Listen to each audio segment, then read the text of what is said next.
Greetings once again, my friends. I welcome you back. This is Hambbage, and we're going to head into another hardcore vanilla Minecraft adventure. I'm glad to have you here, and hope you're doing well. Hope this day finds you feeling and living and experiencing well. Um, let's get going. Dirt. Dur, dur, dur, dur, dur, dur. Is that what we're doing? Is this an Imperial March, or is that some other meme? I don't know. Whatever the case, I'm going with Imperial Death March, whatever they call it officially. Go John Williams. All right, let me get my OBS window out of the way. Let's get our world launched up. In our last episode, we had a lot of. I had a lot of fun. You guys may have thought it was a little slower than some, but we learned a lot about banners, the use of the loom. I don't think I'd ever used the loom before. There it is. It's beautiful, and we picked on a world insignia, guava. What's up, buddy? What do you think of our insignia? It's pretty much your colors. I didn't even think of that. Yeah, and you're the namesake of our guava jelly gang. So good work. Let's go say hi to Salty here. Salty, what's up, bud? How you holding up? You got some decorations as well. I mean, they're kind of just back around the corner, but you got a banner there you get to see. So good deal. And of course, S'mores outside. He gets to see the real beauty of everything. I mean, he kind of looks at his flower, but even looking up through the window there, he can see it. We elevated it some, and there's our flagpole and our banners facing in all directions to show all the world that this tower and growing fortress is all a part of the Guava Jelly Empire. So, we're going to look to expand those boundaries a little bit. Last episode, we kind of did a lot of housekeeping stuff, cleaned up here and there and around. But for today, with no time to waste, we'll pick up one more boat. Actually, let's just pick up a couple. We got them here to spare. We may have others. Close the door so nothing gets in and eats guava. And yeah, we're going to cover some probably familiar ground here for a bit, just to get out beyond the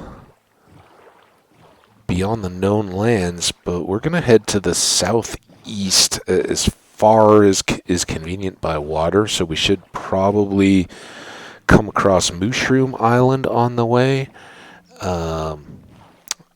There's some spruce forest out that way, a couple villages, all kinds of stuff we've seen in the past, but we want to head in this direction for two reasons. And we're really, we're not going to limit ourselves to just exploring the water we're connected to.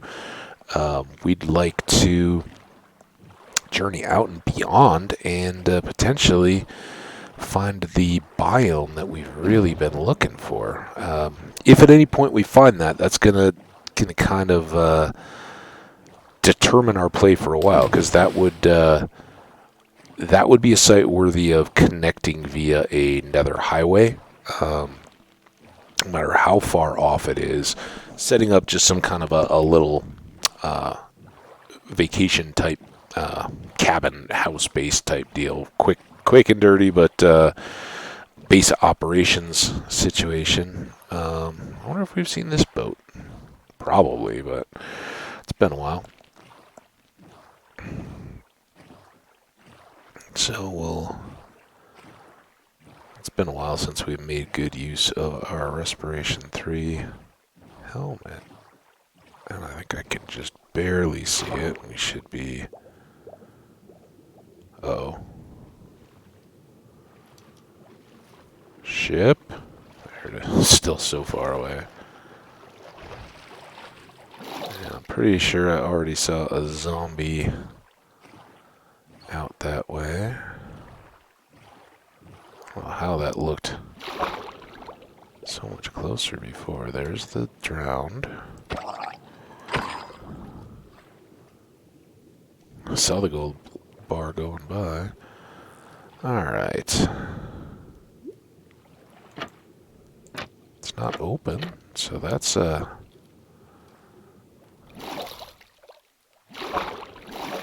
sign. Now, shulker box and all that, obviously very good for a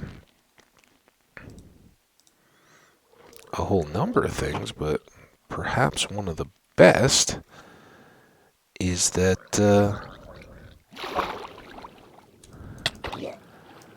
they give us access to do activities like this without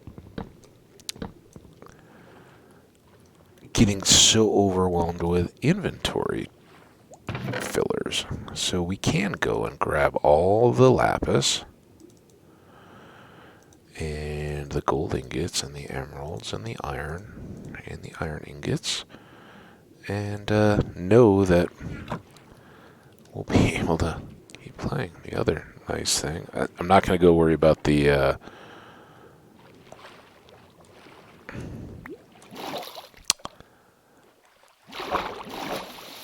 food chest too much. I don't think there's much in there for us anymore.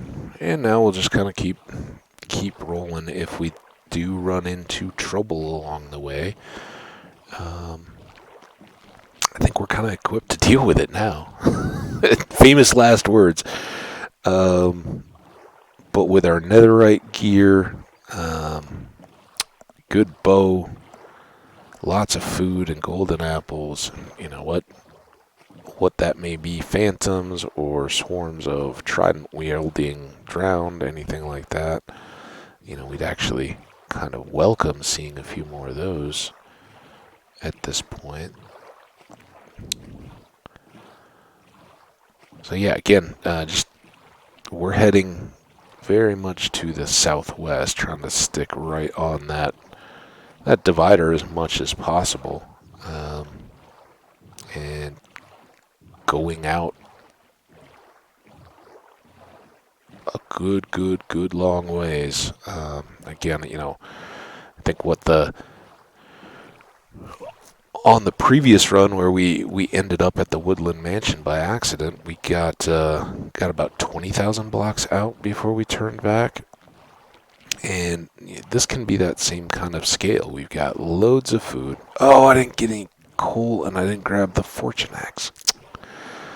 I was thinking I was like, okay, yeah, let's just go do a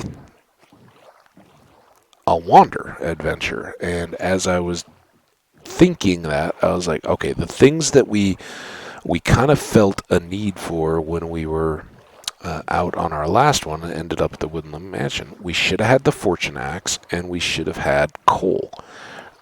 Because the one thing we really ran out of and had to scramble for a bit was making more torches. And it's, we can deal with it. We're certainly equipped. So there's another, believe this is going to be a whole guardian temple as opposed to just a, yeah, there's some of the guardians out and about. So we'll give them a berth. There's the entrance side of it. We've got time to do those as well. Continuing to kind of give time that maybe the game will just give us an opportunity where we get to fight a trident wielding drowned and he drops it. That would be the best scenario. But even if that doesn't happen, we can eventually. Well, that's very tempting. Can we open a map and get both the guardian temples on the same one? I don't know if it would do that, or if it would just put them on the edges and split out. Either way, not our. I should bear with me just a moment here, because having two this close together would at least be noteworthy, maybe for later farms or something. So bear with me just a second here. I'm just going to pull up the coordinate notes for the game. And And I'm just going to call it between two.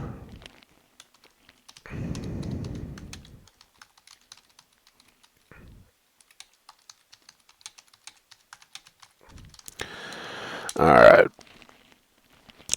Between two guardian temples close to one another is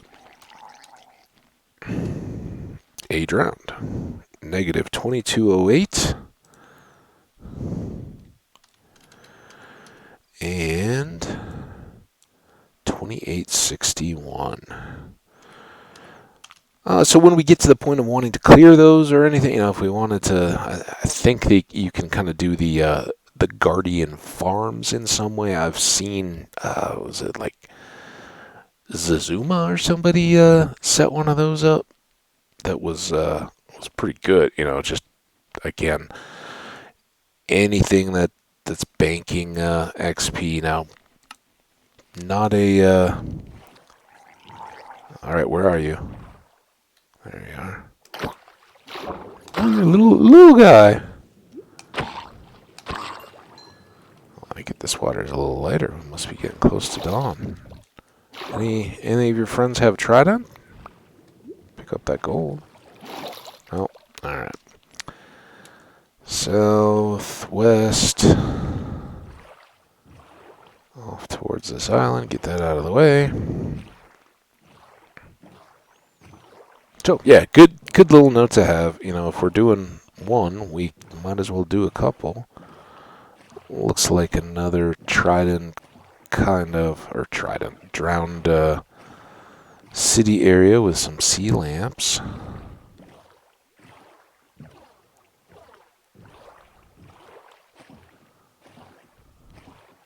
See a couple up on the surface here.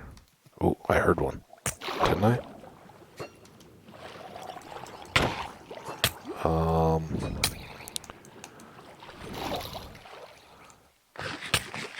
This could be a problem because I don't know where the trident. Oh, there he is. Okay. Oh, he's a baby trident. Hey, stop running away from me, you jerk face. Why can't I hit you?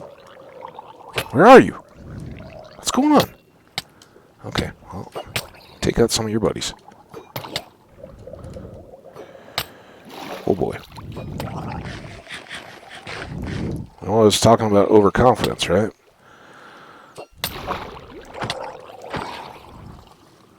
Again, I can't see where he gets to.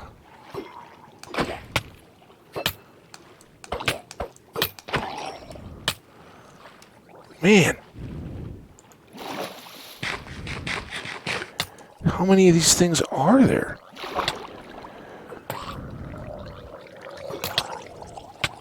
Hey.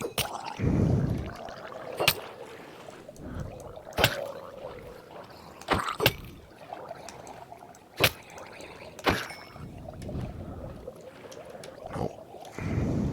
Nothing. All right, well, that was exciting.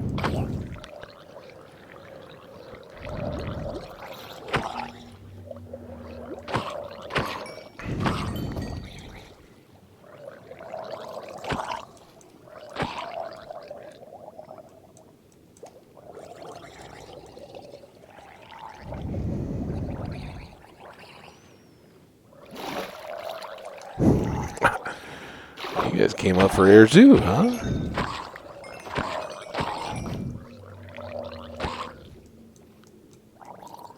I don't know what the hitbox deal is on those floating babies. They're tough, though. Well, that was fun. Good thing we stocked up on apples, huh? What did that do to my armor? Nothing. Not bad at all. Well, it's a huge bummer we didn't get a trident out of either of those. We also sort of lost our boat. Anyone see a boat?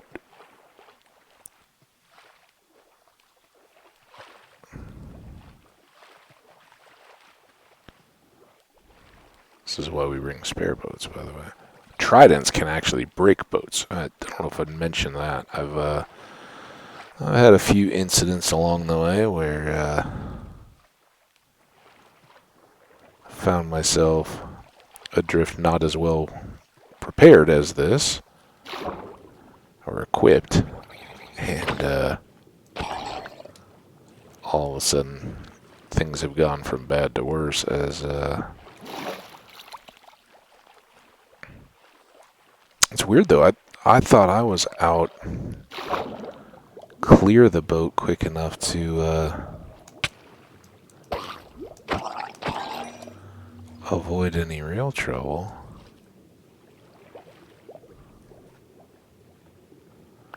And even if they break, they usually bounce around. I mean, we've seen enough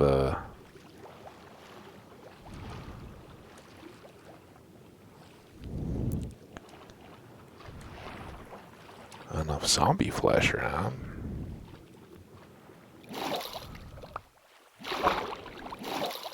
Huh. What's over there?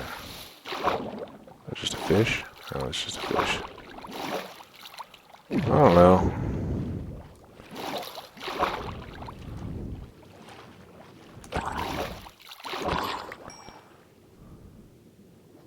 And it may, maybe it broke and got caught in a lava deal.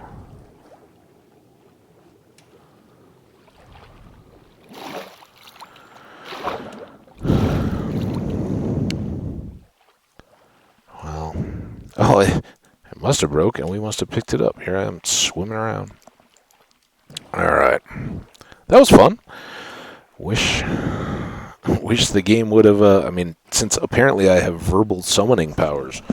Bring me woodland mansion, and it just appears, whoosh.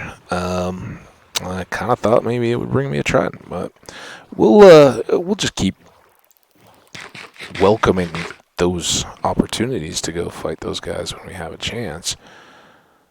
Another undersea temple. This one kind of elevated a bit. That's cool. So yeah, like I said, no shortage of those in these worlds. I think some of these we'd already come across. I don't think we're like out in completely unknown area. Although this is the remaining area that we really haven't. I know if we go to the northwest and kind of wind out that way, there's lots of stuff out that way that we didn't fully explore. Passages we can take that are all sea in, so there's a lot there, but we had to go quite a long way just to even get to new stuff at this point. Whereas here, I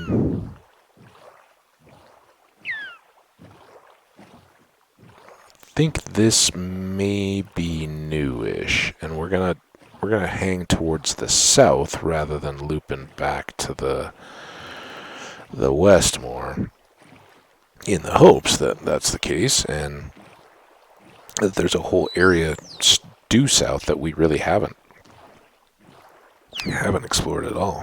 Yeah, sorry about the hiccups here.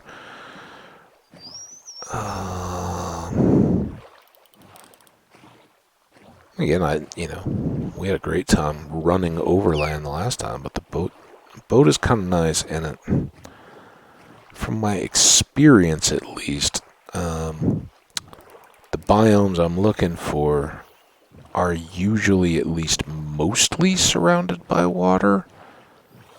And like I said, I know I've seen them, bumped up to savanna or divided by a river from jungles or, whatever. They do touch, but, a lot of times that'll be like a point of land as opposed to just a massive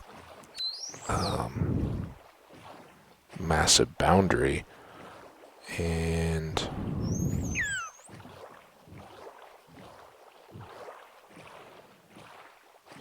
when head on, but I don't know. I don't see any end in sight to our current adventure. I don't want to exactly follow that ravine underwater there. That will get bumpy because I'm sure there's some magma down there.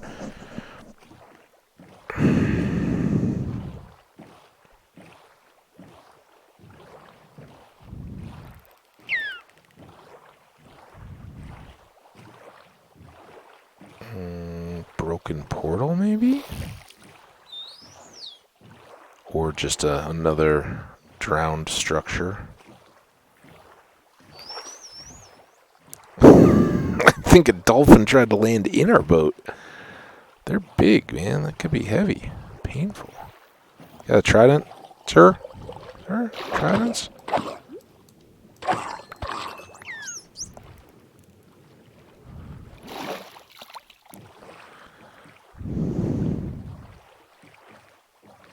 Hey, dolphins, I'm sure there's treasure there. You guys can dive around it.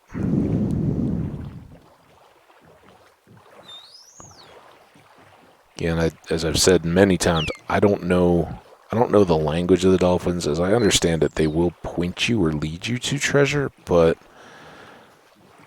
it's never really seemed to make a lot of sense for me. I just enjoy it when they kind of cruise along with my boat like this, playing in the bow wave and saying hi, being sociable, showing that there is other intelligent Earth or life on Earth, and all the, oh, it's aliens, blah blah blah. We're no, it's here with us. We're not unique. Any questions that people have of are we alone in the universe? No, we're not alone. Just listen. Whales have definitive communicative abilities through their speech, their sonic patterns in the water.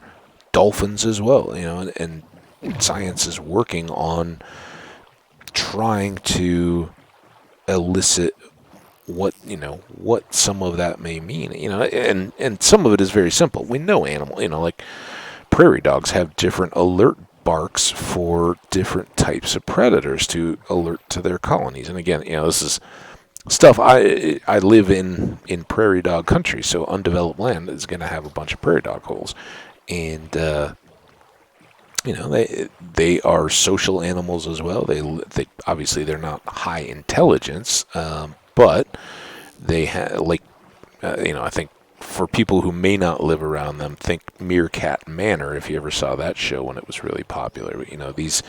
These animals live in societies where they rotate responsibility for kind of standing guard, being sentinels. So while others are out foraging and have their heads on the ground looking at seeds and plants, whatever occupies a prairie dog's time, there are designated members of that community that are alertly sitting and just looking.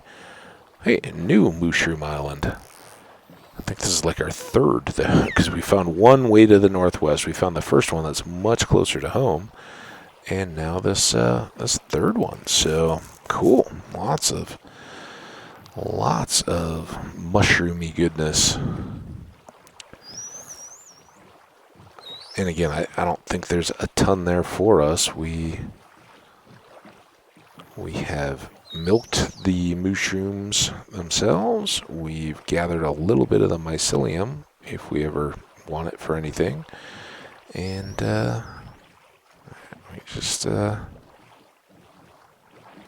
like it. Now I realized in the last one, after I discovered the coolness of selfies, that I hadn't set up anything for a thumbnail, even after building a flag and having our gang colors for our last episode. So let's, just while we're thinking about it, let's go find some of these cows.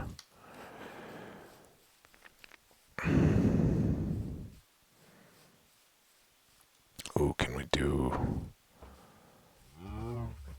it like this? There.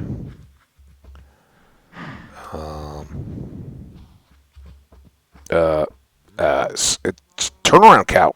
Come back. Oh, gotta go this way. Come.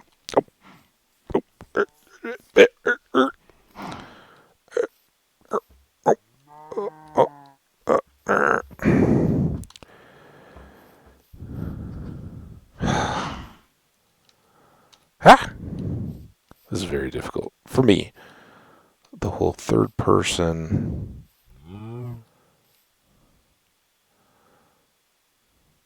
now we just need to wait for cow to come close. And if I could lift the... Oh, it's too close. Oh, cow. No, I don't really want to be... Oh, come on. It's so backwards. It's like... Oh, he had it. There we go. Got ya. Alright. So now we're set up for a new thumbnail, maybe, if I remember. One thing that's kind of weird, it's fine, it's cool, it's not a huge deal or anything, but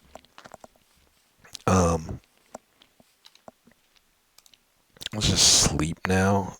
If we do end up staying on boats, we don't want to really have to deal with phantoms on the open water. That's kind of a pain. One of the things that's kind of weird, doing the thumbnail, no big deal at all. The biggest challenge was I use, and have for years and years and years, I use a free software called paint.net when I was doing photography and stuff. It's free, similar to Adobe, right? You can Photoshop. You can do a lot of the stuff that you could do, and it's called paint.net. I think it really grows out of the old MS Paint studio and some of the stuff that you could do in it. But all the basic visual graphic type tools. You can rectangle select, lasso select, and fill with color buckets and text and all that. It's where I made the junky looking slides, that kind of stuff. It's just very basic, but functional. It has most of the tools that you can use.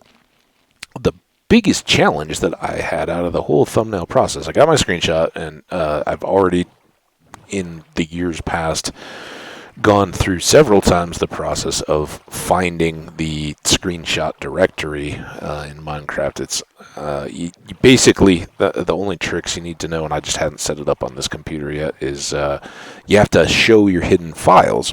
Not a big deal. That's just something, some people may feel it's a little bit of clutter, but when you kind of have done the whole sysadmin, network admin thing, you're used to dealing with that kind of stuff anyway, even if it's not as visual as it is in Windows. So you unhide the hidden files, and that's just a setting in your Windows Explorer, and then you basically navigate to your own user's file. When you get to that top level user file for yourself, there will then be an app data, and there's a roaming section, and then you'll have Minecraft in it, and underneath that, I think, is where you get to the screenshots directory. So it's just a little trick, not a huge deal, but a lot of people either have never found or struggle to find. You see them in the games, and you can get to it through the game folder itself. That part's pretty easy. The trick is when any other application that you want to use the screenshots in, it's like, why can't it just put it to the pictures? So it's just a part of the game, and it's always been fine. You just need to learn the trick. So that part, no problem, but I went back through that process, added like 5 minutes to go back through and adjust the setting on my laptop and all that. But once I'd done all that, then I had to kind of just figure out the YouTube process. And they all along, I've kind of discovered after the fact, because when you start uploading a video, obviously it doesn't know what's in that video. But if you get to the end, you can go back, and YouTube, the algorithm, will just have selected 3 possible thumbnails, and it'll pick I think it just takes the first of the 3 possible that it sees, and that will be the default thumbnail. So all but one of my videos were mainly that. Now, a few of them I'd gone back through and selected, of the 3 frames that it grabbed, ones that I thought were the best. But if you bother to look, then usually the ones that it has to choose from aren't all that appealing, and it kind of, becomes more frustrating. Now, that obviously for most creators, they just use they will capture a frame from within their video content as they're processing it. It's not worth it to me to do any processing. I'm just putting up the whole thing. So rather than going back through and looking, and I still haven't done any video editing as far as like a freeware video editor. I don't know what that is yet. At some point I'll get. I just got thumbnails yesterday, so we're working on it. And then, of course, I completely forgot to do it on the last video, so it's a work in progress. And how much I put into any of that. Oh, I should. I don't think that's the. What's the best way to get? It's not that. Is it a pick? No. Shovel? Can't imagine. That's a good way, though. Greens and blues are going to become priorities because those are colors, and if we're just cruising across far-ranging lands and now have shulker boxes, we should grab up the cacti we see, right? And sand is never a problem. So I see this as just being a win-win. It slows us down a little bit, but oh well. And we get the chance to look for temples, because we still need an enchanted golden apple. Which, by the way, that's the other banner pattern that I didn't think of, and that would be a second use of the enchanted golden apple. I was kind of sad. I was looking at it, and I had known about that one. Just totally spaced it. When you're just trying to come up with them off the top of your head. So when we were talking about banners, I was missing one of the patterns. There's the wither skelly and the creeper heads, the daisy pattern, the pig snout, the one that we traded for the globe. And then the last one is if you put an enchanted golden apple in to make a banner pattern, you get a logo that it was the Mojang Studios logo before they were acquired. And I was so sad. I was looking when I was kind of figuring out, what does the loom do? How do you work all these kind of things? I looked and it said it's now like the thing pattern, and it's the logo of the former logo of Mojang Studios or something. Oh man, can't Microsoft just keep them operating independently? So yeah, that's the other one, and we'll see. Maybe as we go on, that will be another priority. I mean, we have to get one. We have to have one to eat one. We don't necessarily have to eat it for the how did we get here challenge. You can actually use a beacon for that effect. But we have to eat one for eat all the foods, whether they're good for you or not. So, and I think I'm still heading more or less southwest. Yep, we are. So that's something we have to keep our eyes open for, and we'll continue to do so.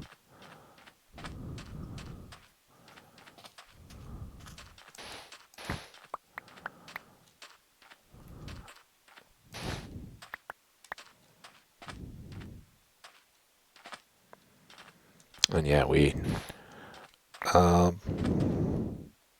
I've talked about before, we should make a cactus farm. They're easy, they're scalable, they're they're not a huge AFK type farm where you have to be standing around for it. Even like the darkroom spawners, they'll just kind of do their thing if you build them close to your base.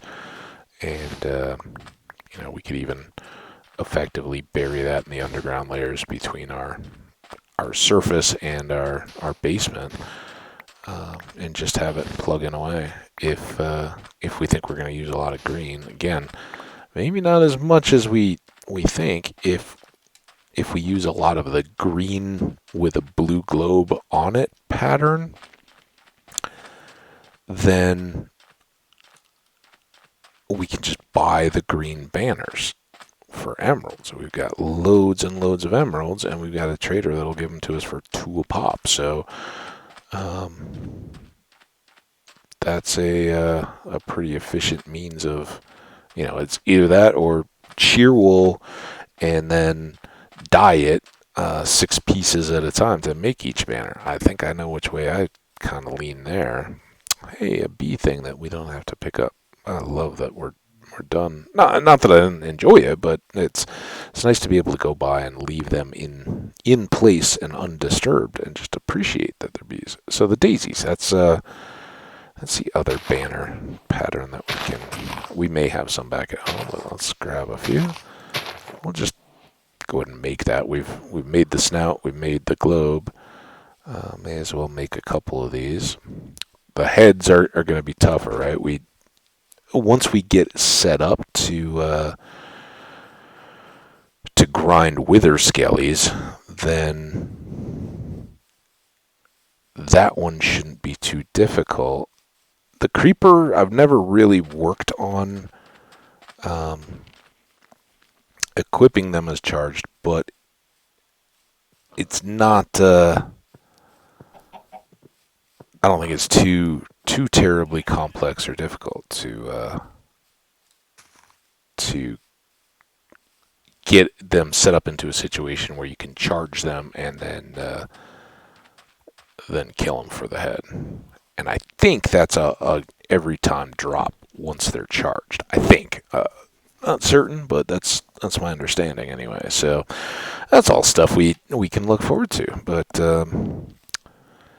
yeah, between those, then the toughest, other than needing to put some pieces together to make the wither scaly and the charged creeper happen, the toughest or the most RNG dependent is the enchanted golden apple and making a pattern. But again, with the loom, that's the advantage there is once you have the pattern, you don't have to keep recreating the pattern, right? It's like actual sewing. You don't make a new pattern each time you make a dress. I guess I barely sew buttons back on if they break. So not an expert here, but yeah, you have a pattern, you use it, you apply it to the fabric, whatever you're going to use, and then you cut out those pieces and assemble them into the dress, and you've got the pattern for next time. Same thing with the banners. As long as you're using the loom, you can use that over and over and over again. If you craft it in the crafting table, which I understand is also an option, then it will just get consumed. There's another guardian temple. Crazy. Big ocean now. Oh, come on. Just give me this biome. Please, please, please.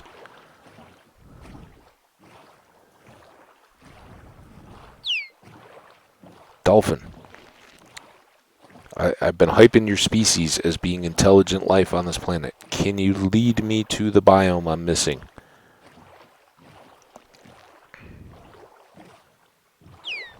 No? Alright. Well, then I'm getting in the water with you.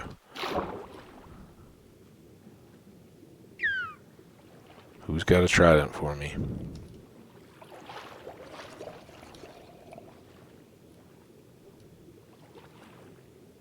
Who's even got a drowned for me? Where are you guys? Why are you slacking? Hey, this would be a better nighttime activity.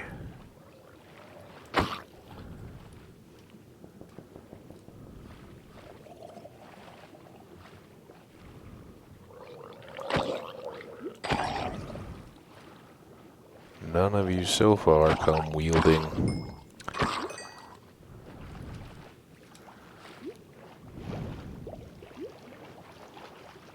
Oh well.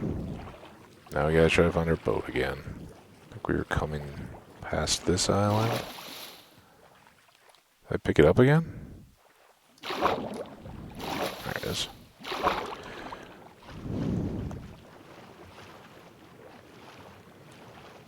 Kind of true to life, though. You get in the water, and when you're swimming, you realize just how low your visibility becomes when your eyes are only neck deep out of the water. It's you don't have a long visual radius there, even compared to when you're sitting or standing on the ground, or up in a like a canoe or something where you're not standing fully upright, but you can see a lot further than when it's just your head sticking out of the water. So kind of cool that it's a little bit of a challenge to find a boat, 'cause if you've ever found yourself upended in a canoe or anything like that, or those little sailboats, they get pretty tippy. You can definitely find that you're disoriented. Or river raft. How many people have been launched, and I mean launched, out of river rafts before in the rapids? That's kind of fun.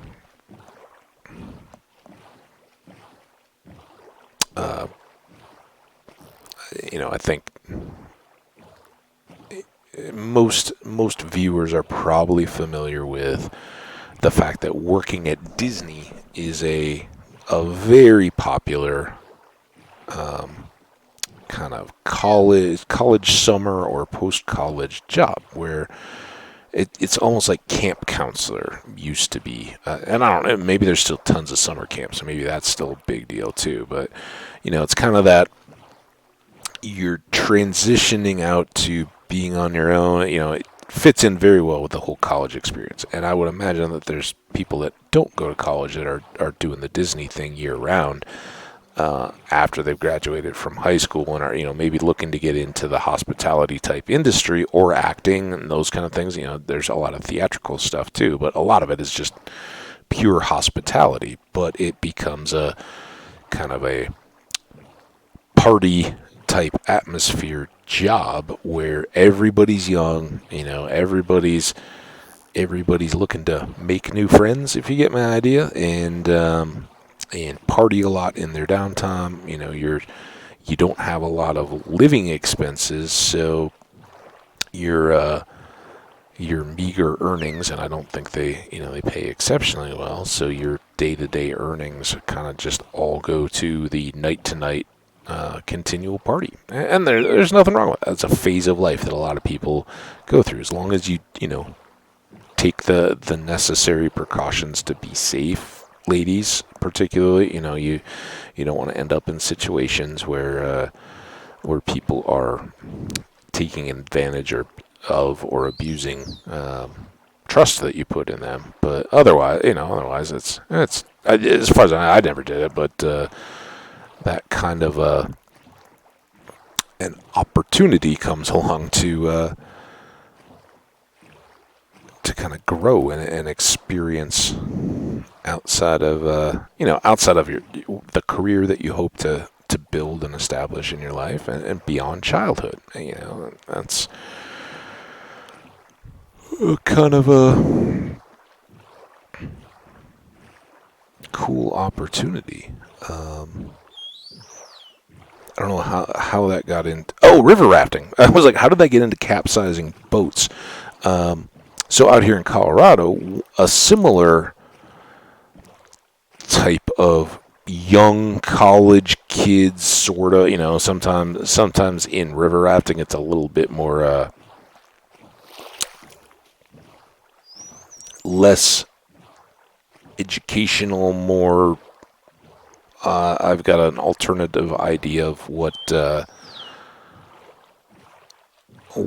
growing as a person means, and kind of the...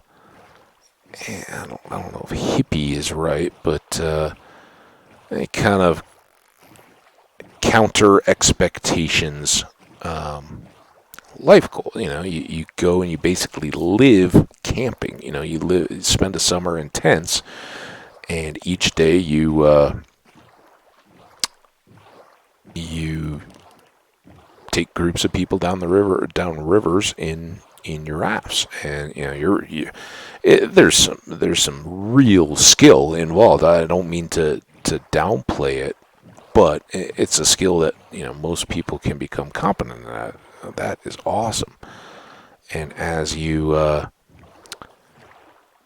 learn those skills, then look at that lava's going to come right down, and oh, cool.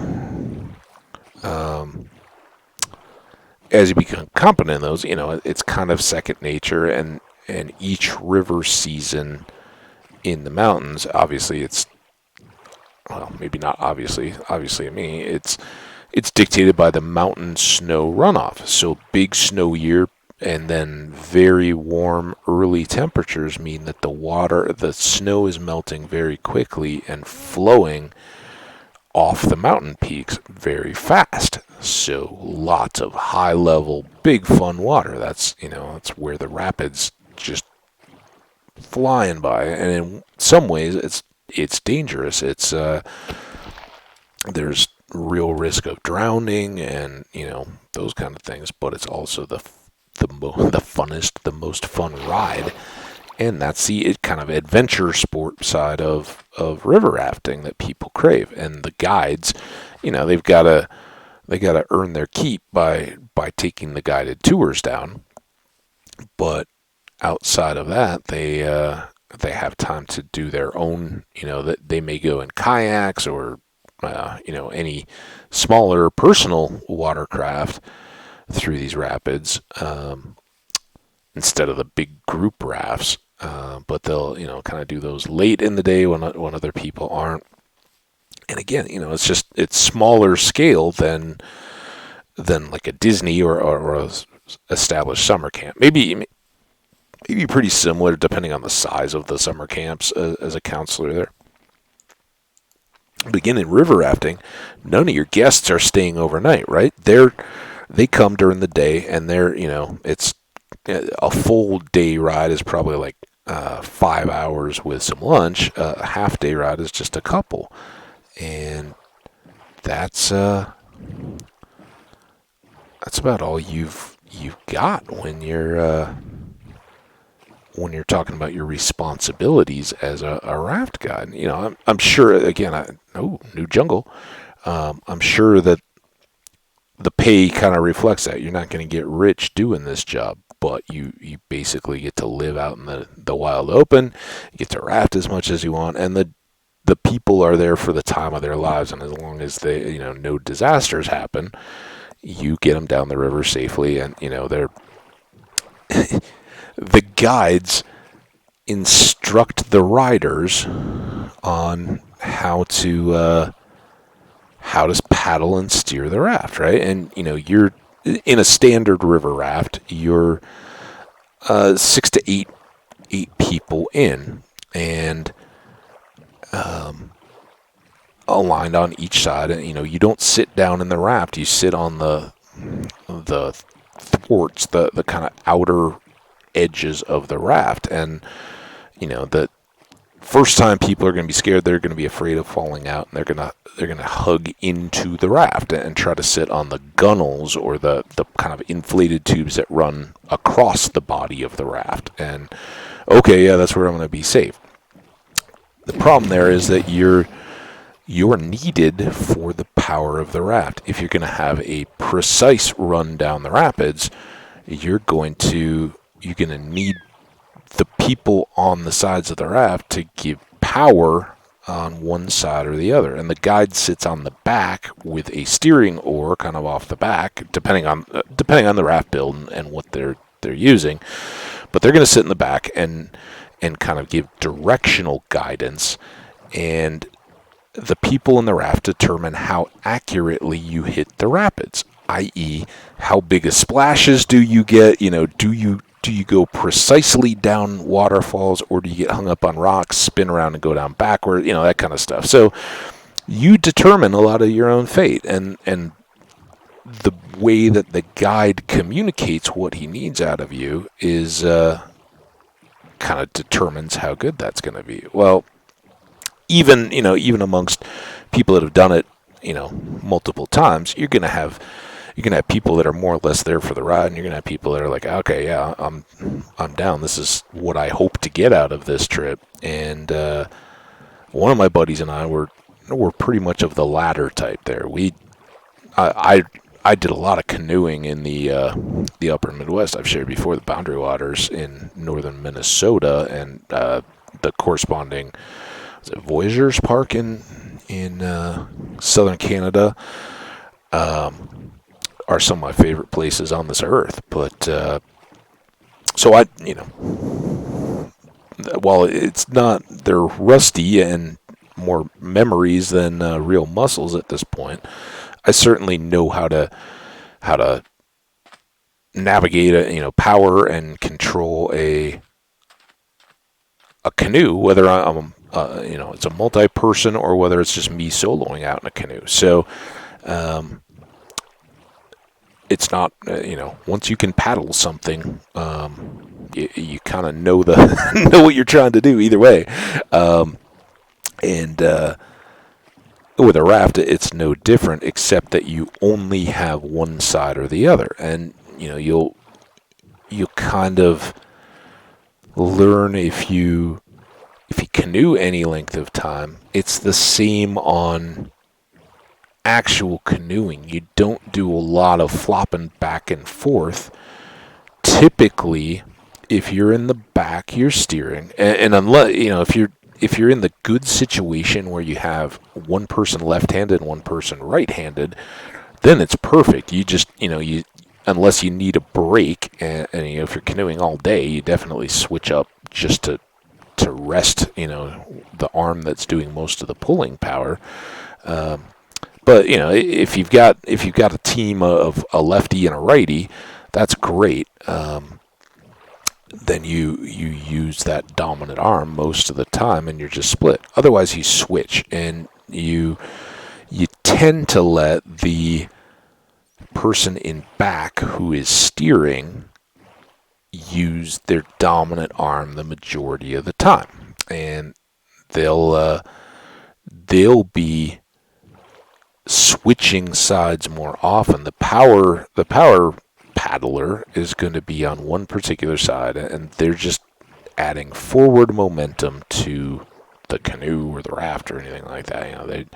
They're just there for power, beast of burden type stuff. Well, I didn't see any bamboo.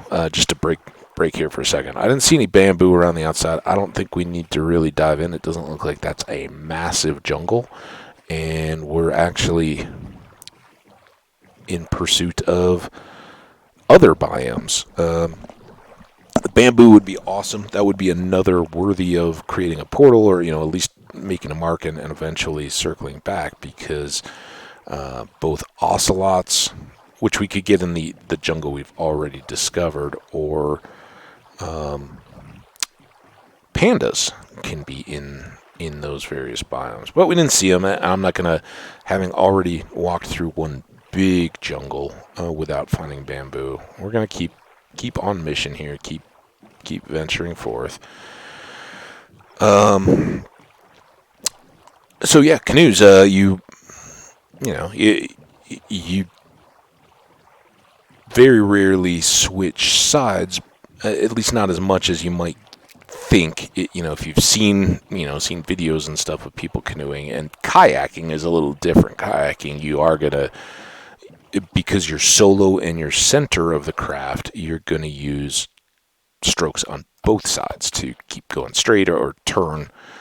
So it behaves a little differently in the water than you would in a traditional canoe, where you're sitting in the stern if you're solo, or towards the stern, and navigating more as you would a traditional ship with a rudder than just by forward momentum or even backstrokes, but on one side or the other at the center of the craft. So differences in the way the dynamics of those two vehicles work.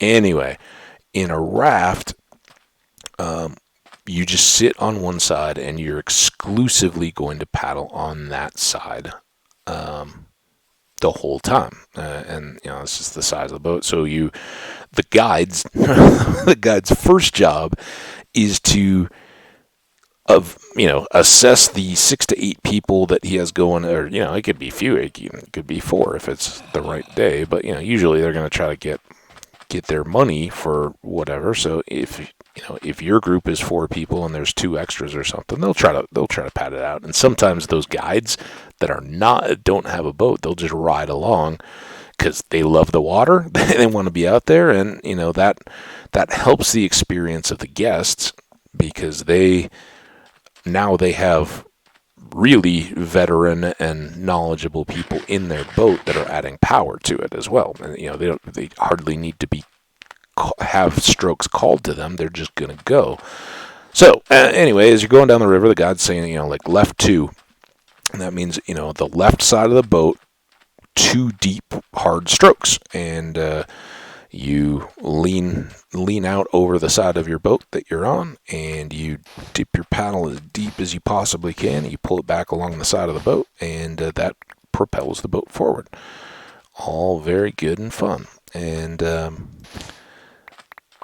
sometimes they'll say easy one, easy, or all forward, hard, don't stop. And that's when you're just driving, and it's like, I'm not gonna, just keep it coming until I say not, and that usually you're lining up for a big series or whatever, and you just want every bit of speed you can get to not just be moved by the water, but move over the top of it. So that's a little bit of the experience, but when when they're calling those things out, they know a lot of the people that are on the boats are going to be caught up in what's going on around them and stop listening, stop paying attention, and they kind of get it, right? The raft, 90% of the movement of the raft is coming from the water that's flowing downstream very quickly. That's why it's whitewater and rapid. So you don't, it's not really a workout, although you often feel it after a day of rafting.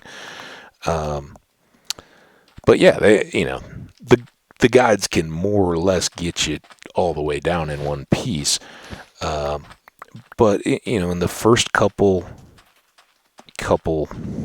usually smallish rapids after you put in, they will assess quietly. They're not going to advertise this to the people. Like, oh, you guys are a bad group, because again, they can get you through and get the novice people at the time of their lives too. But if they understand, hey, I've got a pretty good group here, and I know, these 3-4 people are really strong, they may actually have you move in the raft once you've gotten settled. If you hit a stretch of calm water, they'll say, hey, can I have you switch with that person, go up ahead?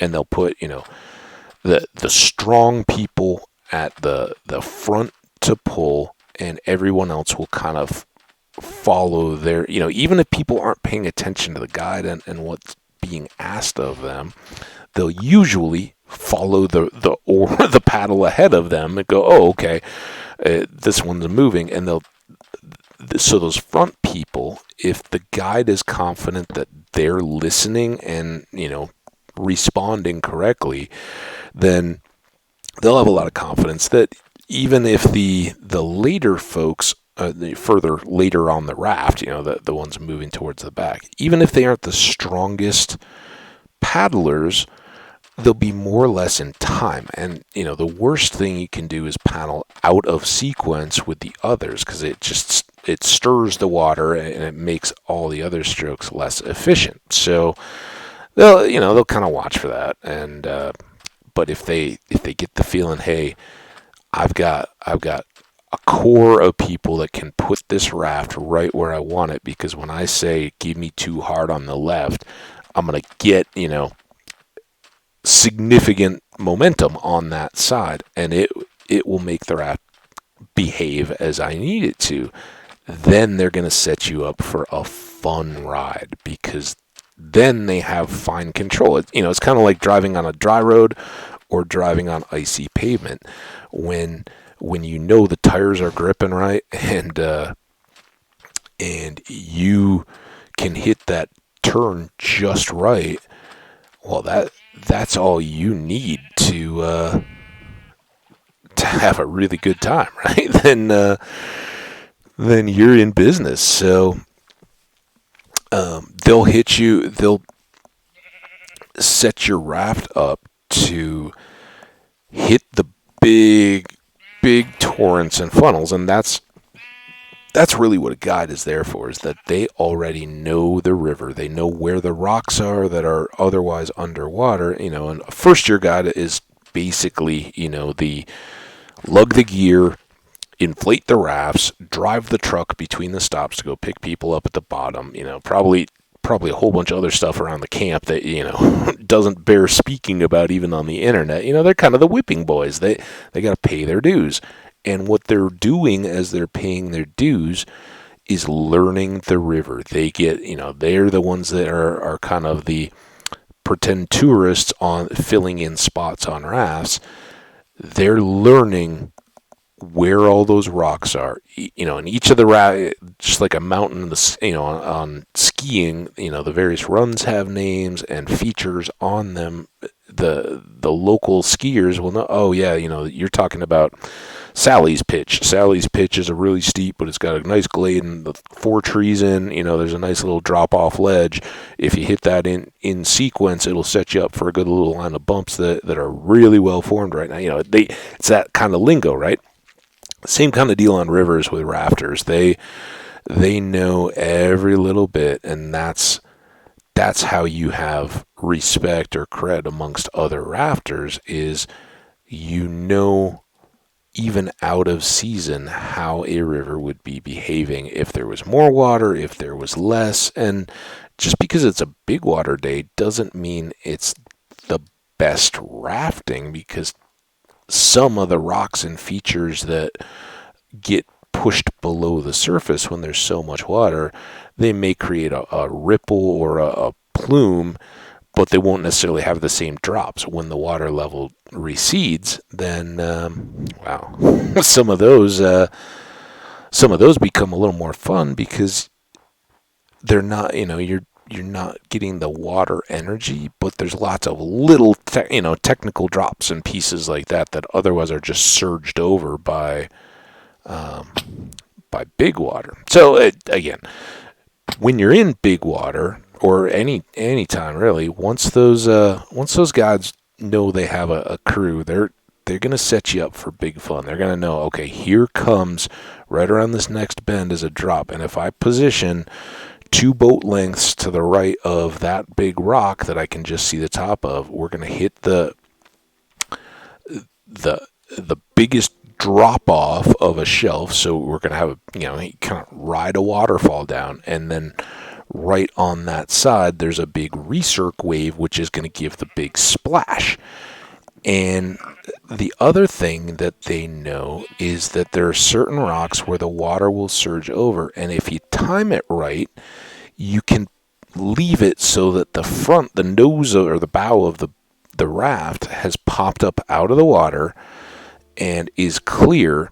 And if it sits just right on that recirc wave, that kind of is the part that makes the splash, and it's where the water diving down goes under, and then it kind of bubbles back up. So there's a secondary little like pillow of water beyond.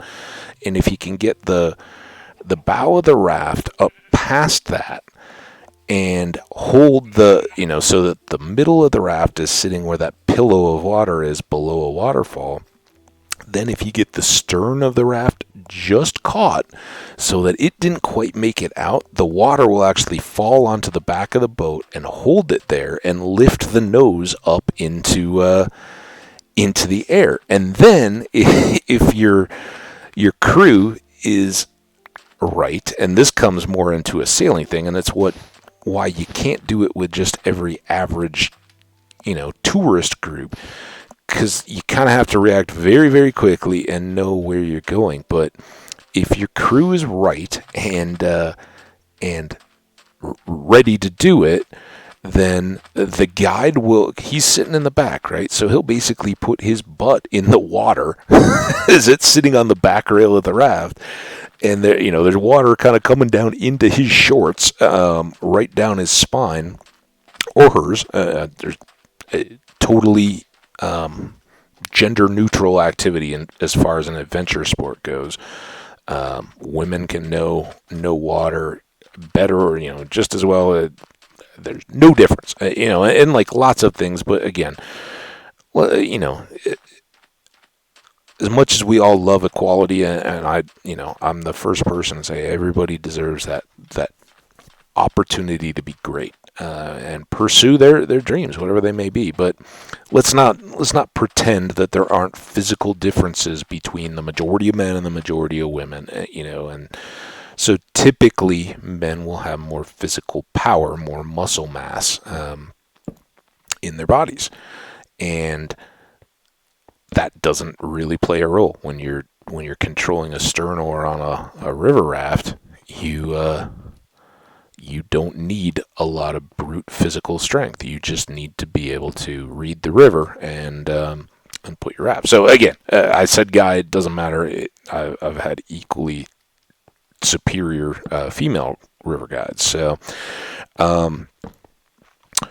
when that guide puts that boat where his butt is now sitting under the waterfall and it's falling, holding the back of the boat and kind of trapping it. You guys may have heard of undertow or getting caught in a rip in rapids. When you go down that waterfall, the water from the rest of the river and the pressure of it can hold you under. That's a real risk of drowning, is getting, and it's just, undertow is really the ocean with the tides, but it's the same deal. The waves rolling in will spiral downward and can hold you under the water. And if you fight it, you will exhaust yourself like a rip current. That's what rips you along the shoreline instead of back in. And again, you can exhaust yourself fighting that, or you can kind of roll with it until there's a point where it breaks or releases, and at that point you can get back to shore. In the ocean, in the river, you need to anticipate that you could get caught on those, and by all means, don't go into any kind of whitewater without a life preserver.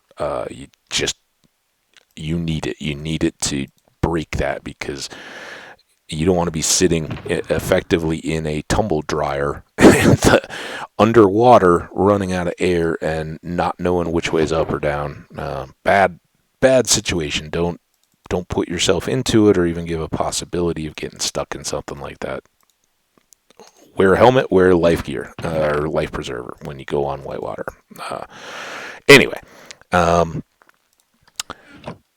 as you're doing all that, kind of wish we had more gunpowder, just saying. But we will take the TNT out of this place now. Now that we have shulkers, TNT is on the list.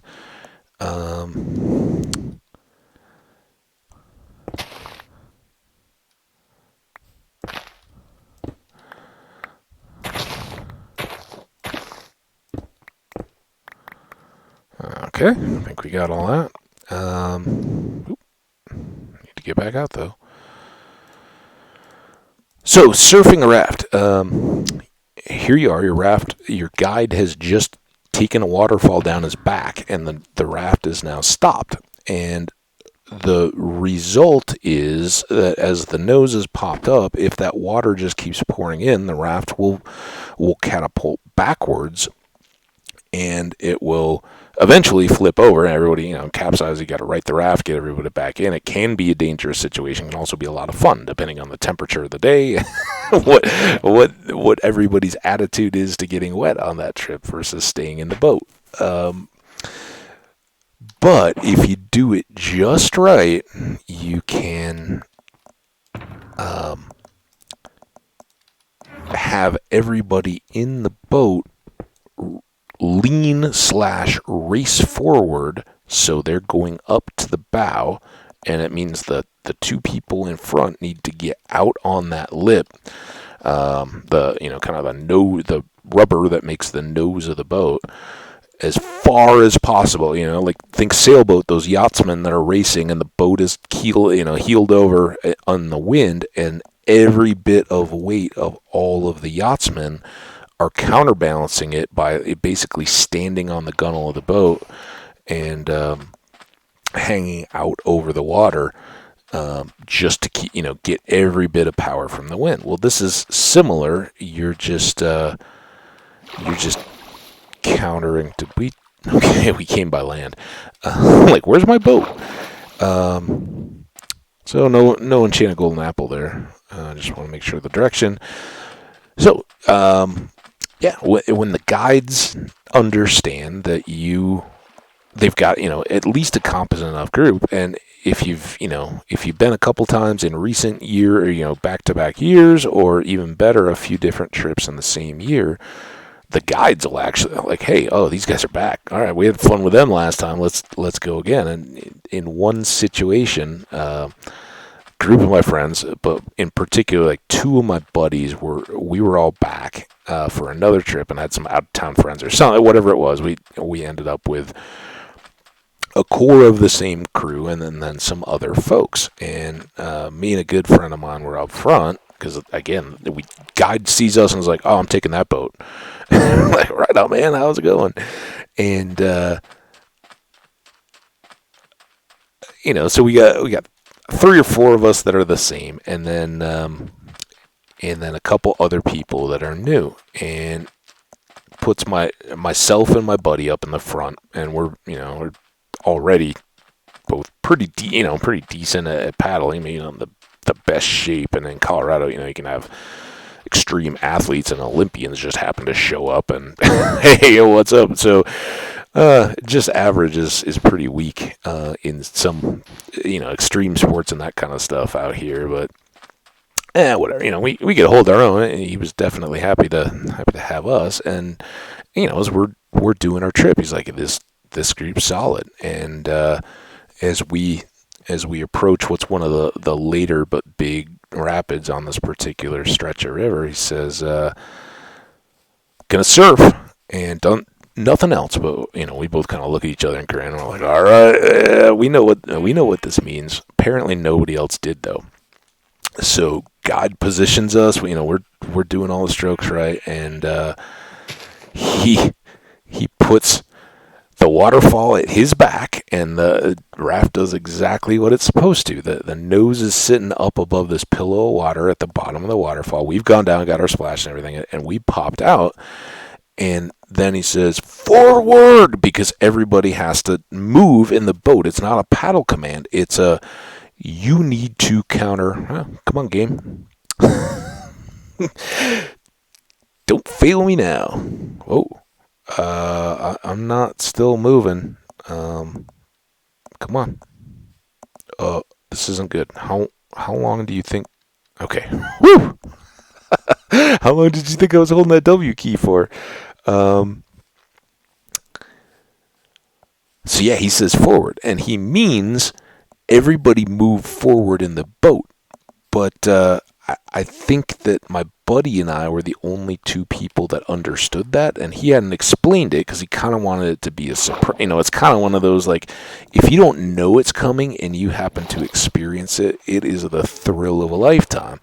So I think he was, kind of trying to set everybody up for just an amazing moment. And so the 2 front people and big guys in the boat, go right up to the very front bow cushion. Stop paddling. We're not paddling because the boat's not really moving now. And everybody else feels that it's stuck, and they're like, oh, forward, we got to paddle our way out of this. We're in trouble. Well, no, the guide has worked to put us exactly where he wants us to be. And just like with a car in the snow or anything else, if you get enough weight forward in the raft, it will counteract the water. It will bend the flexible raft over the mound of the pillow of water in front of it, and that will pop the back out, and you'll ride on down the river. It's an awesome experience when it works. This time it didn't work. Nobody else moved. They all sat in the back. The waterfall keeps coming over the guy, and he's like, move forward. We're out, and just too much water into the back of the boat. And me and my buddy, both big guys, probably at that time right around 200 pounds or so. it was amazing how quick that boat let go of the surface tension of the water, and it catapulted us. And I'll probably remember it until I die. And it's amazing that the water can actually catch you, because I think I went up about 15 feet in the air straight up because the front of the boat just launched, right? It was like a catapult flipping back. And the two of us hanging out the front end had nothing we could do about it. And, well, we were just objects in flight at that point. Totally beyond our own control.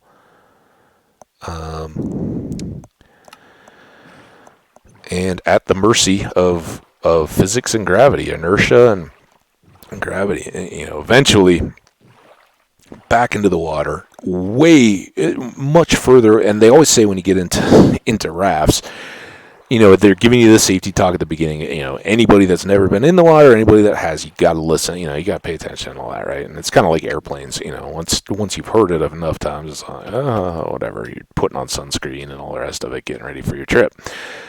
But one of the things they say is, if you find yourself in the water, don't panic. Stay there. Someone will probably grab you before you've even noticed anything.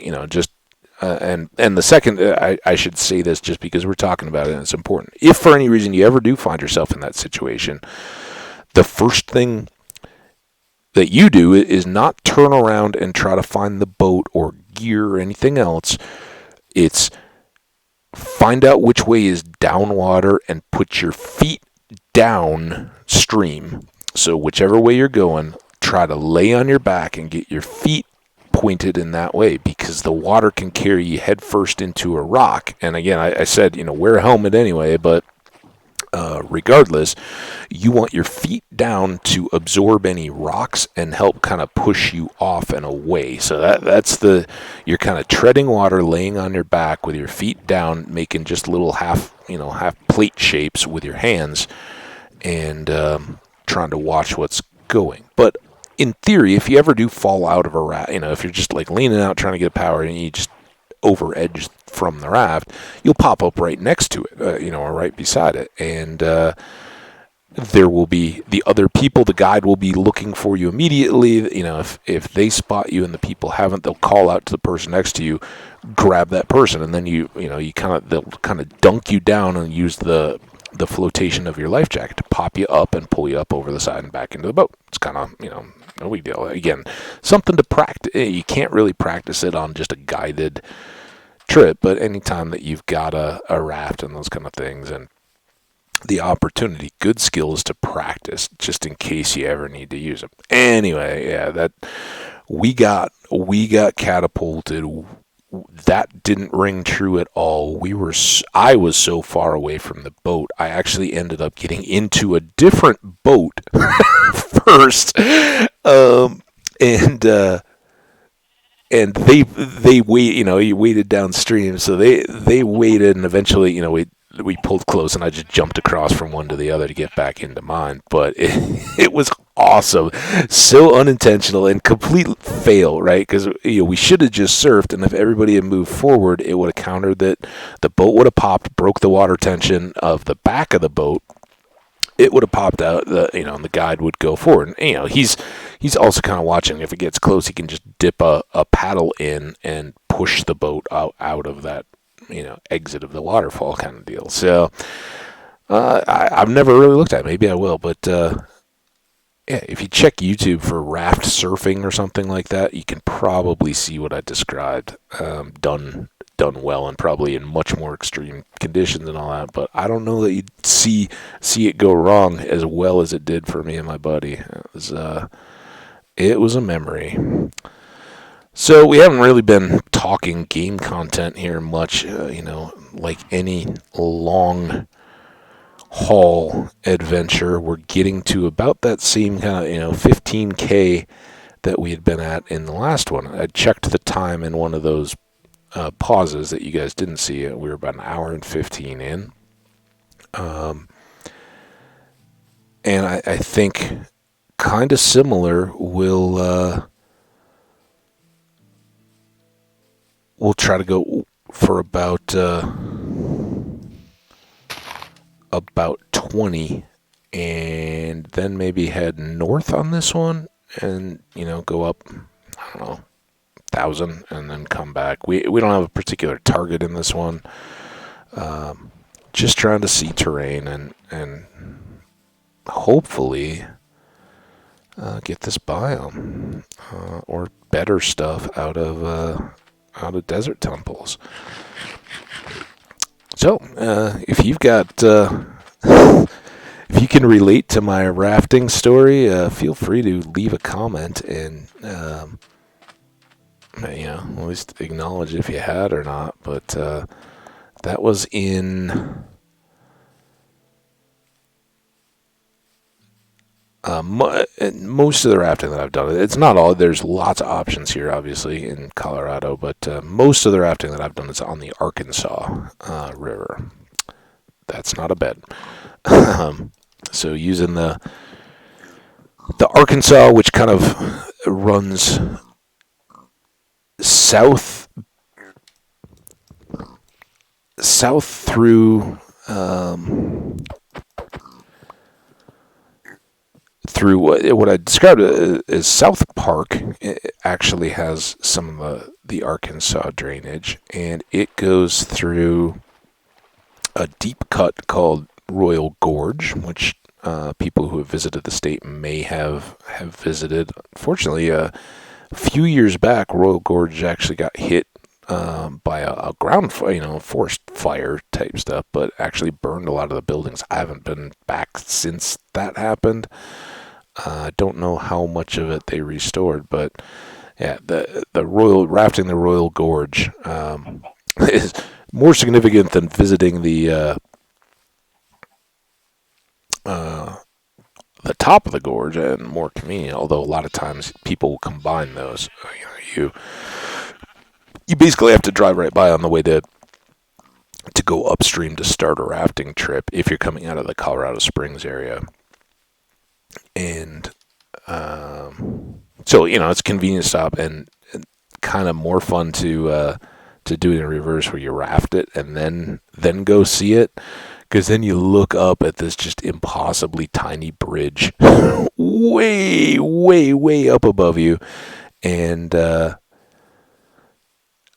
the converse is, you go to the gorge and go stand out on the bridge and look down at these crazy little people like ants that are riding these tiny little matchbox-sized rafts down water that looks like, whatever.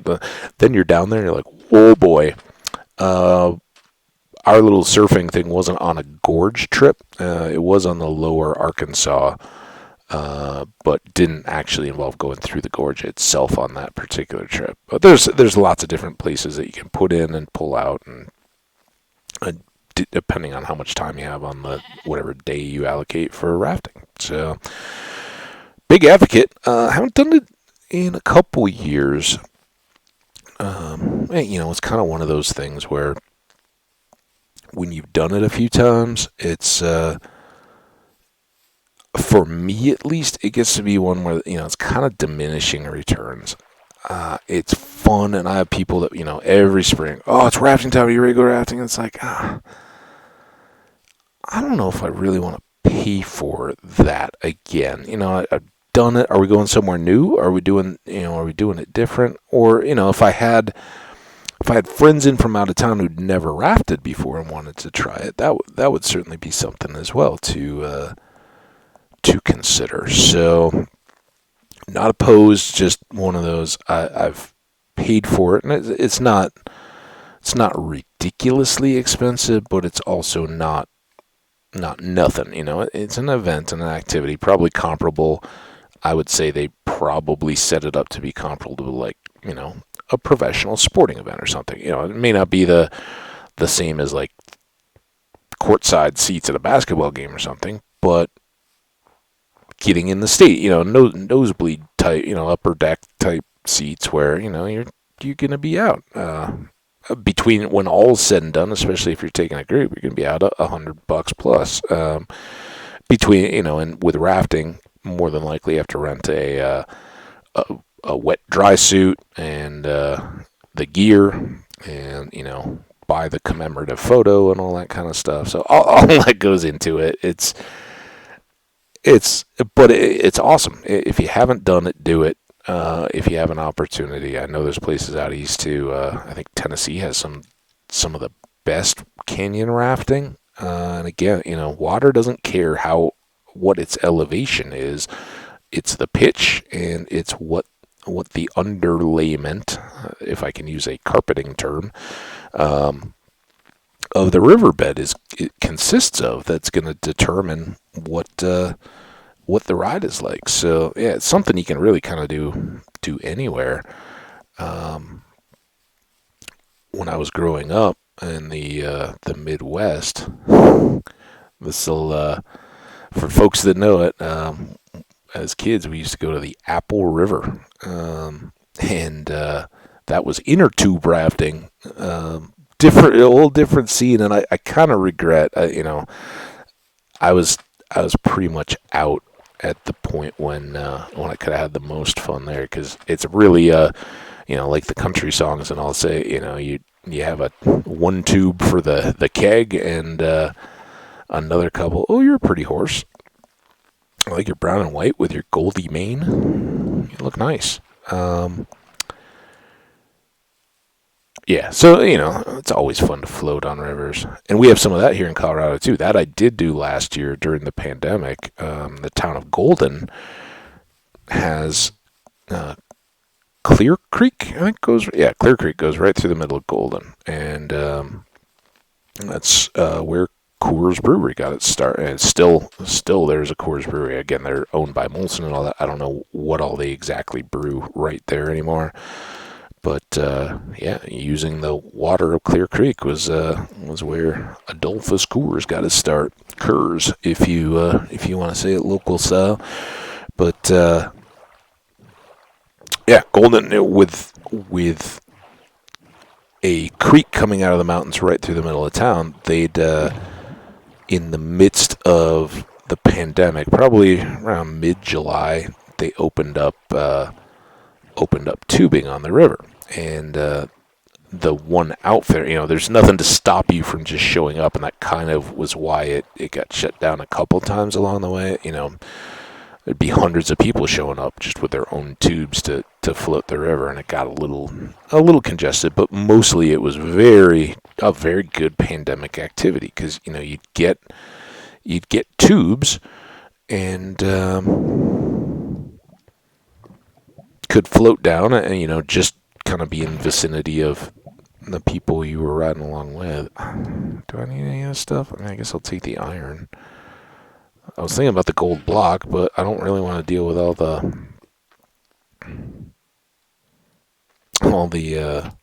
lava. It would mean I'd have to get my bucket out. Seriously, what's a gold block? We're rich.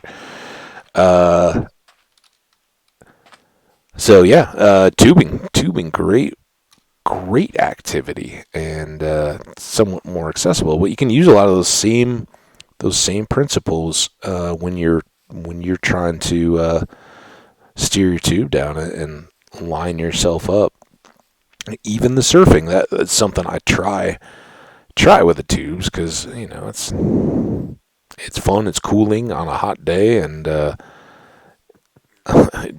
really low cost fun activity to be out on the water. But you can try to get your tube where the back of it sits behind a little rapid, and you use the rest of your body weight on the front to kind of just hang there and see.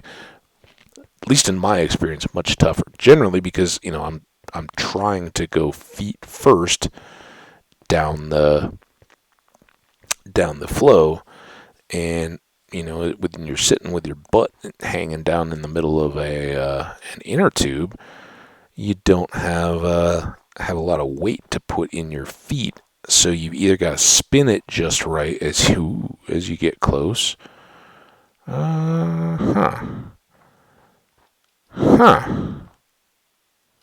Where's a villager when you need one to say, huh? This is, I think this is our way. I guess that was was kind of less exciting than I thought it was going to be. Um, yeah, go tubing. I don't remember what I was saying. It's tough to surf, but definitely try it. Oh yeah, you just don't have the control to really set up what you're doing, and you can't shift as well. So you really have to kind of time it so that I think, so that you spin, and right as you're going over a drop, get your feet back towards the waterfall, and then you can lean back and use your head, shoulders, and chest weight to kind of counterbalance the weight of the water. But I don't know that can completely be done. But and then again, if you're worrying about all that, you're not just enjoying getting splashed down through waterfalls and laughing your butt off as you go down with friends. So, and I do enjoy that. So really, you've done like 3 runs because that's the other advantage of tubing. You run a tube and you can you get a good workout because you're basically just foot powered, right? You walk or jog or whatever up the side of the river, and that's where the congestion during the pandemic was an issue. Is that they had too many people on the sidewalk going between. But when you're on the water, you're totally separate, and you wore masks when you were walking back upstream.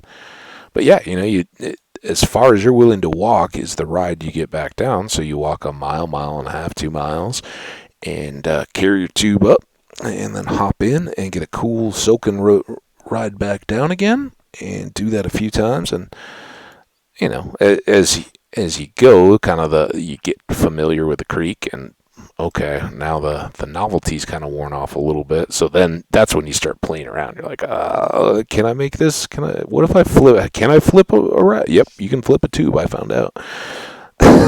So pretty fun. Pretty fun. All that I didn't even look at how 17.9, so a couple thousand more. Again, all this is very loose. We got nothing salty and guava and s'more. I fed them all. They all got loaded up. They understand to not eat all their food at once, unlike real animals. So they're going to be fine.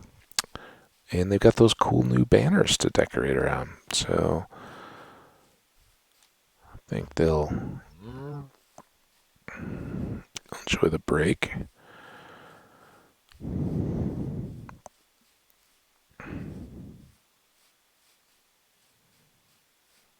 Hey, bees.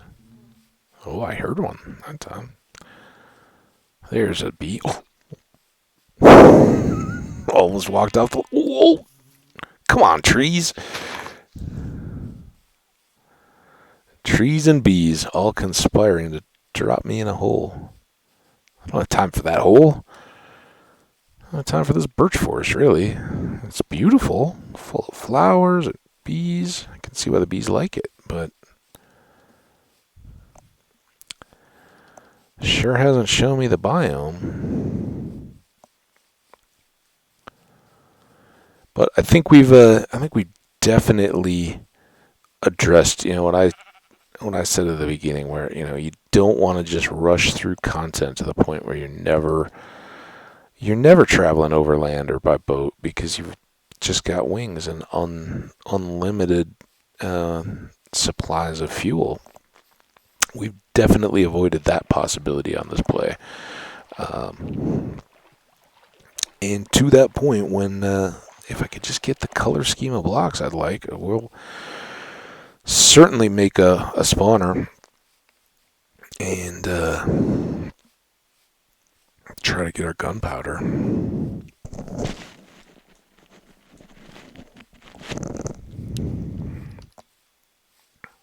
Now I want to go rafting. It's all sunny out. It was nice and warm. We'll see. I would imagine that there is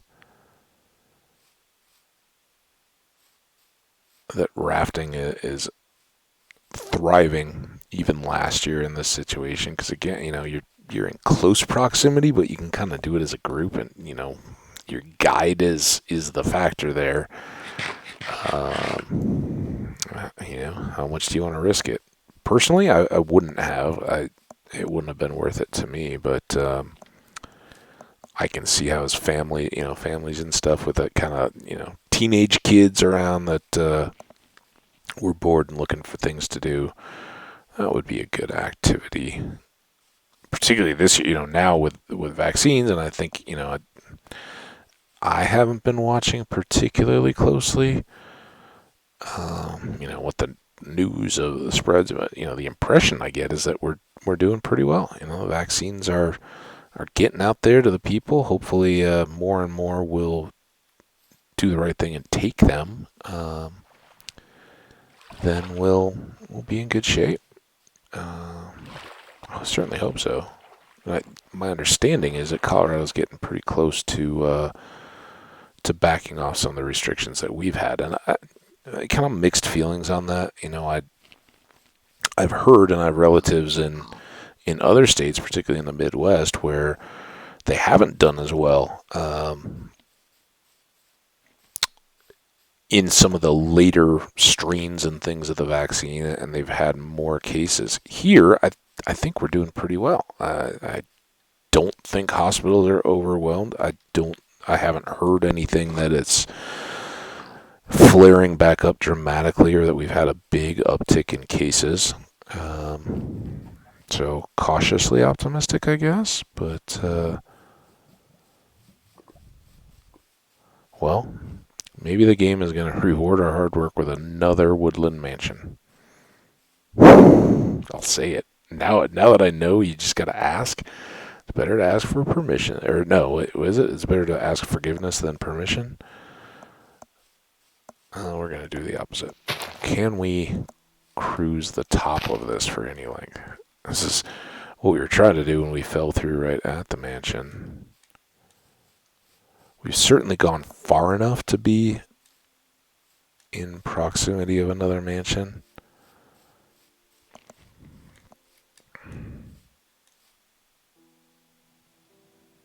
I don't know why all of a sudden I'm thinking that this is what we should be doing, but for one thing, if we can use the treetops to keep moving in the direction we're looking to go in, it's a pretty good means to get across these biomes. You just got to watch out for the falls or the rivers that... Oh, we can go around though, if this forest fire doesn't burn it out from underneath us. Yeah, there we go. Like a hole. Looks like a hole.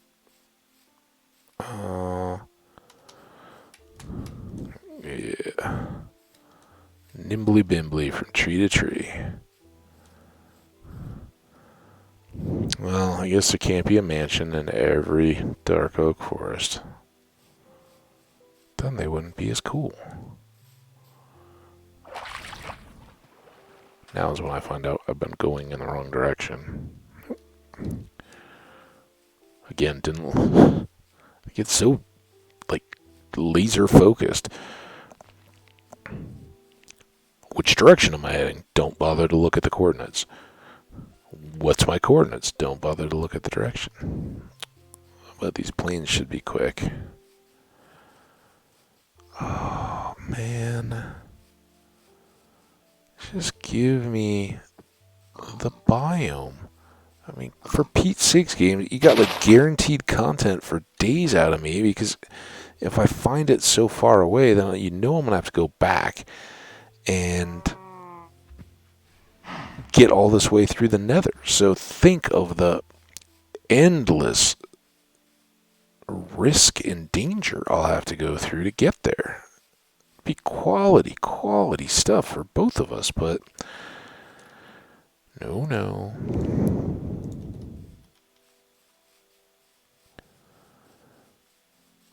One more C.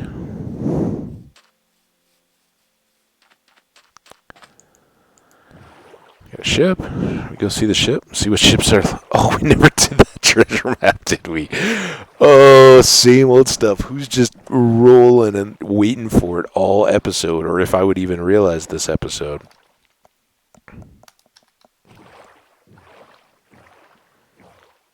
Never gonna go back and deal with that. I don't remember where it was close enough. I mean, it was close to home, but whatever. Oh, and this one's all kelpy, so we're gonna get pockets full.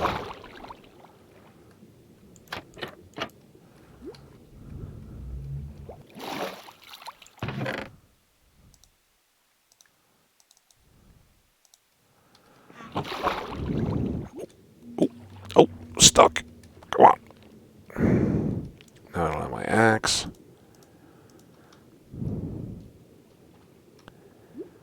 Axe.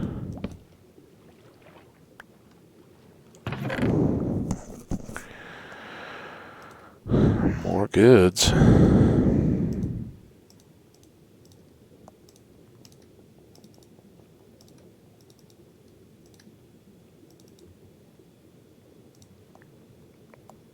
I was like the third try when that actually goes.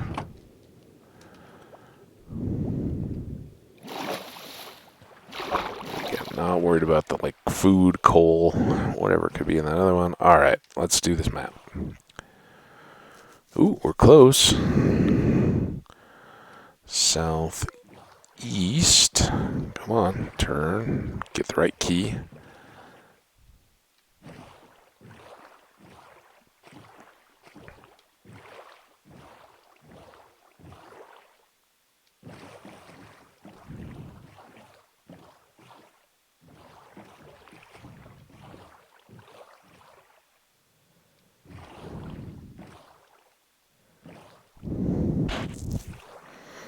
It's been a while since we've done the treasure map.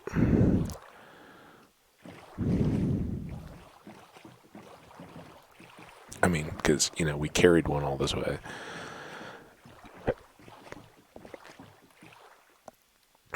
What are we looking for out of ship treasure? Diamonds, I mean, I guess. That's cool. Actually, emeralds are about as nice. We spent a few getting our banner. A little bit more here. Alright, well, let's camp for the night.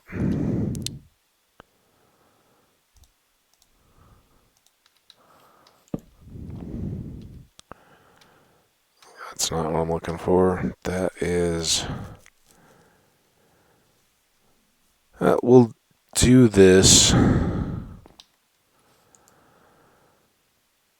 Do this treasure, kind of sort our inventory a little bit more. Get out the shulker boxes and the ender chest and all that. And then maybe call this an episode.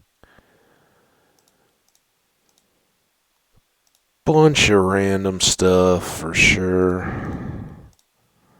But may as well. Okay, this is all done, right? Yep, so we can put it away. Real trash. Throw that in there. Now, let's... Oh. I'm totally done with this. Why would I need the treasure map? To find the treasure. Ooh, totem. Buddy.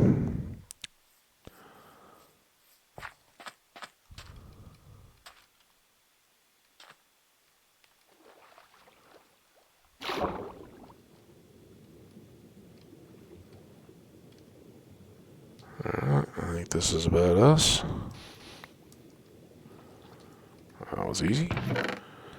Got some diamonds. Iron, gold. Alright, I'll leave the fish and the sword.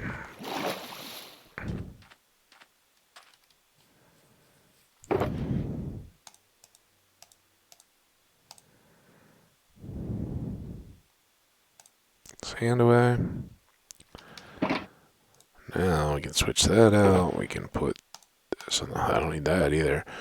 And may as well drop these. And then while we're here, let's go back.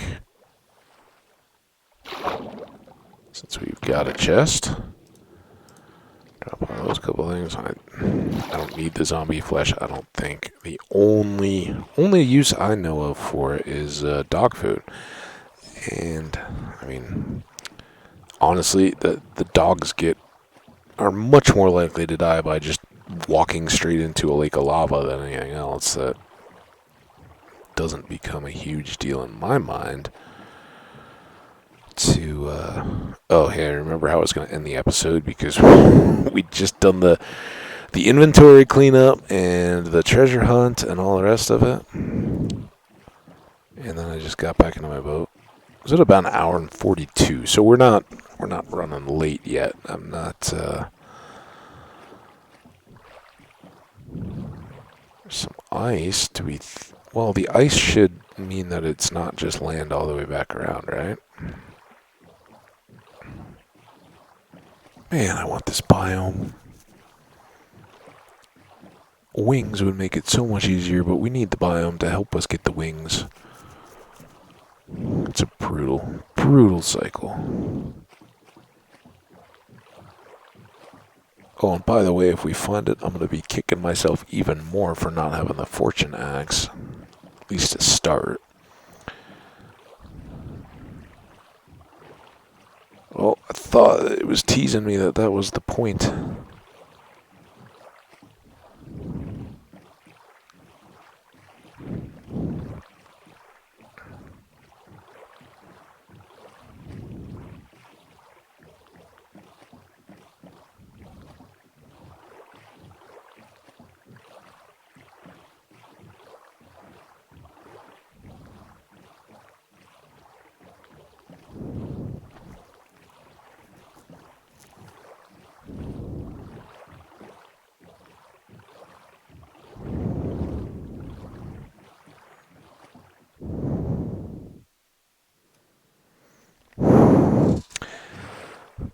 They're not always me stopping for stories when we just pause like that. There's a gold block. Maybe I can get that one without too much lava. This does seem to be a point here. Ooh, a couple of them. So what we're going to want to do is throw away all the sand and dirt that we could possibly have in our pockets.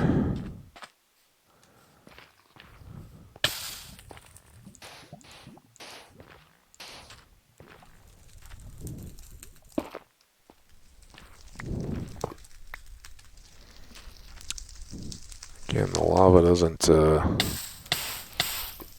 have much left to make me fear anymore after going for a dip the other day.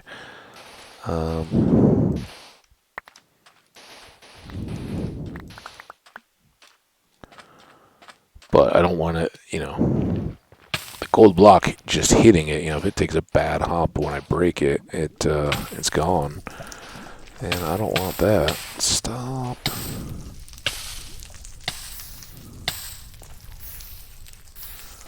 Oh, Hambo world. Remember, we fought the forest fire and then we were gone. Can we get it?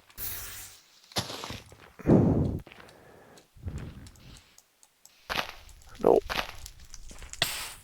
We stop it? Do we get the Junior Forest Fighter Award? I think we do. Yay! We're Junior Smokey the Bear Award honorary deputies, whatever.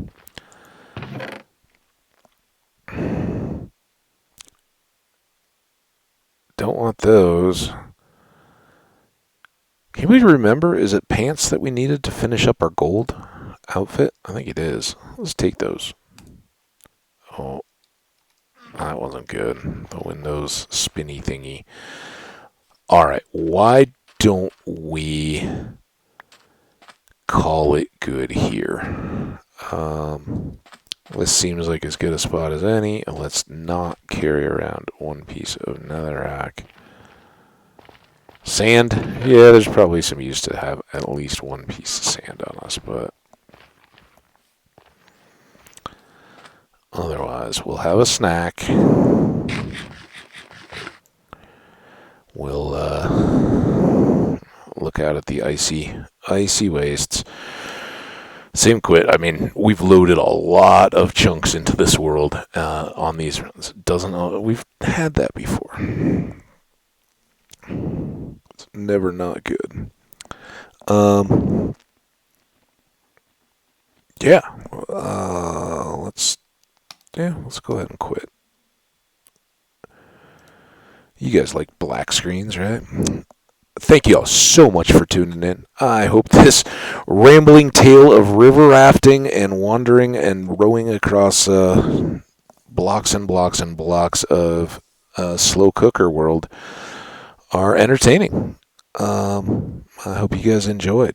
I hope you take this opportunity when this video ends to get up, stretch your legs, walk around a little bit, stick your head outside, see what wonderful things are happening in the world around you, and please take care of yourselves and see if there's somebody else you can lend a hand to as well. However they may need it would be great.